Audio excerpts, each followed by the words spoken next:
চলুন একটু ভিডিও দেখি। এই যে দেখুন ভিডিওটা, এটা কি, এরা কারা? 1971-এ যখন বাংলাদেশ স্বাধীন হয়েছিল ঠিক ওই সময় পাকিস্তানের 90,000 সৈনিক আত্মসমর্পণ করেছিল। আর সেই সৈনিকগুলোকে বাংলাদেশ চেয়েছিল তাদেরকে আইনের আওতায় এনে বিচার করার জন্য, কিন্তু ইন্ডিয়া কি করেছে, সেই সৈন্যগুলোকে ইন্ডিয়া নিয়ে গেছে। আর ইন্ডিয়া নিয়ে গিয়ে তাদেরকে দিয়ে 2 বছর 3 বছর অনেক পরিশ্রম করিয়েছে, তাদেরকে দিয়ে পাথর কাটিয়ে রাস্তা বানিয়েছে, আরও বিভিন্ন কাজ করেছে। আর তাদের সাথে যে অস্ত্রগুলো ছিল, সে 90,000 সৈন্যর সাথে প্রত্যেকটা অস্ত্র নিয়ে গেছে ইন্ডিয়া।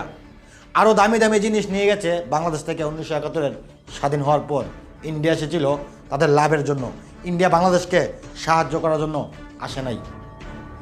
আর এই বিগত 17 বছরে বাংলাদেশে আওয়ামী লীগ ক্ষমতা থাকা অবস্থায় ইন্ডিয়া প্রতিনিয়তই বাংলাদেশকে শোষণ করেছে, বাংলাদেশকে ধ্বংস করার চেষ্টা করছে।